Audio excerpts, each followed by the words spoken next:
Coba tanya, yang pada ngedaki gunung, tujuannya apa sih? Hah? Ya, sunset yang boleh lihat kan? Tapi sebenarnya apa? Tafakur alam. Ya, menikmati ciptaan Tuhan. Lah, bukan. Tahu nggak? Saya tahu sebagian besar para pecinta alam yang menikmati alam, gunung, ya, terbit matahari, terbenam matahari, yang mereka cari tahu apa? Mereka cari Tuhan. Ya kan? Yang mereka cari adalah Tuhan, Allah Ta'ala, Sang Pencipta. Mereka terharu, menangis melihat keindahan apa? Keindahan ciptaan. Nah, saran saya, wahai para pendaki, ketika kita naik gunung, ya, sholat jangan tinggal. Pesan saya, ini ada hadisnya dari Nabi itu. Kita diingatkan, kamu naik gunung, boleh. Terlepas kamu gembala kambing atau mencari Tuhan, ya, silahkan. Tapi ketika kamu mendaki, ingat, sholat.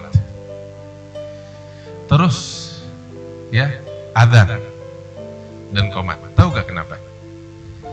Setiap itu kan disebut dalam satu riwayat bahwasanya ketika kita memijakkan kaki kita di satu jalan sambil kita berzikir kepada Allah Subhanahu wa Ta'ala, jalan yang kita pijak dalam keadaan berzikir itu dia akan menjadi saksi di hadapan Allah bahwasanya kita pernah berzikir di situ. Jejak zikir kita di hadapan Allah, jejak kita untuk Allah itu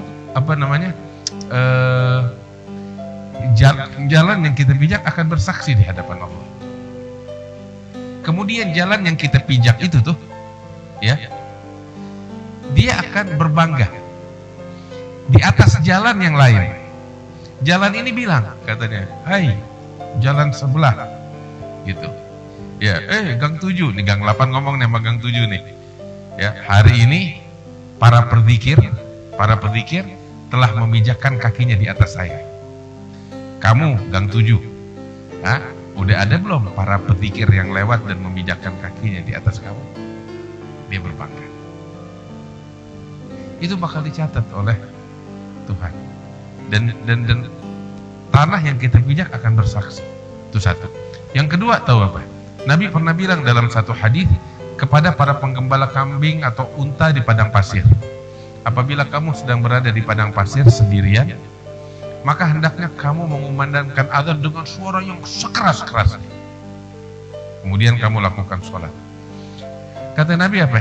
Maka tidak ada bebatuan, pepohonan yang mendengar suara azan kamu itu, melainkan dia akan bersaksi di hadapan Allah di hari kiamat untuk kamu. Kesaksian yang membawa kamu ke dalam surga. Dia bersaksi kamu mengumandangkan azan, kamu menyebutkan nama Allah, kamu meninggikan nama Allah di tempat ini, kamu menunaikan sholat di tempat ini. Kita nih, kalau kita lagi naik gunung, hiking, ya, setiap langkah yang kita langkahkan tuh teman-teman catat. Tahu apa? Kita sambil menelusuri treknya itu, kita berzikir kepada Allah. Dalam surat Yasin tuh Allah Ta'ala bilang, inna nahnu nuhyil mauta wa naktubu ma qaddamu wa athar wa kulla syai'in ahsaynahu fi kitabim fi imamin mubin. Kami menghidupkan yang mati dan kami mencatat apa yang mereka sodorkan dari amal perbuatan mereka kepada Allah, wa atharahum, dan kami mencatat jejak-jejak mereka, jejak ibadah mereka, jejak ketaatan mereka, jejak kebaikan mereka, jejak apapun jejak yang kamu jejakkan di dalam kehidupan dunia ini dicatat oleh Allah. Gak kemana. Nah, ketika kamu masuk ke pedalaman semacam itu, kamu buat jejak yang banyak. Jejak yang akan dicatat oleh Tuhan yang tidak akan pernah sirna selama-lamanya. Ketika kita nelusurin trek, usahain sambil kita berzikir. Itu jalan akan bersaksi di hadapan Allah. Dan setiap pijakan zikir kita akan menjadi jejak yang tiada akan pernah hilang sampai hari kiamat. Terus, ya, teman-teman yang melakukan hiking itu, usahain, ya, bikin jejak sholat di tempat tempat-tempat yang memang sulit untuk dijangkau. Yang mungkin satu kali kamu hanya sampai ke situ seumur hidup, tapi jejak kamu ada di situ. Hari kiamat kamu akan kagum. Dengan apa tahu? Dengan diangkatnya di hadapan sekalian makhluk Allah tempat-tempat istimewa tersebut, tempat-tempat terpencil itu, ternyata di situ ada jejak kamu untuk Allah. Kamu akan bangga ketika kamu masuk ke tempat di hari kiamat tuh, diperlihatkan ini jejak kamu di tempat-tempat terpencil. Jejak yang kamu jejakkan untuk Allah. Itu akan menjadi kebanggaan tersendiri untuk kamu. Dalam Al-Quran surat Zalzalah, idza zulzilatil ardu zilzalaha wa akhrajatil ardu athqalaha wa qala al-insanu ma yawma idzin tuhadditsu akhbaraha. Hari itu katanya Allah Ta'ala, bumi akan bercerita tentang kabar, berita yang ada pada dirinya. Tahu gak? Nabi SAW ketika diturunkan ayat itu mengatakan kepada para sahabatnya, kepada umatnya, atadrun ma akhbaraha, tahukah kamu berita apa yang akan diceritakan oleh bumi di hari itu, di hari kiamat? Sahabat bilang, tidak ya Rasulullah, beritahukan kepada kami.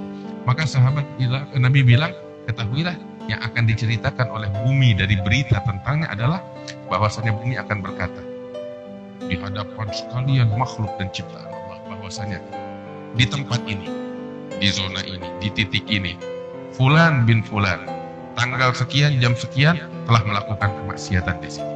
Kemaksiatan ini dan itu. Terus bumi yang sebelah sini juga mengatakan, hari itu, tanggal sekian, jam sekian, Fulan bin Fulan melakukan kemaksiatan ini.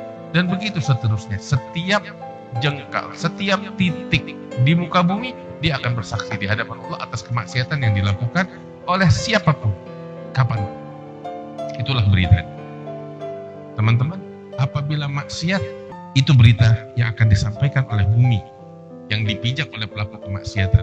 Maka bagaimana kiranya kesaksian bumi atas orang-orang yang taat, yang memijakkan kakinya dalam ketaatan di atas bumi. Dia juga akan bersaksi tentang ketaatan, tentang ibadah, tentang ketakwaan.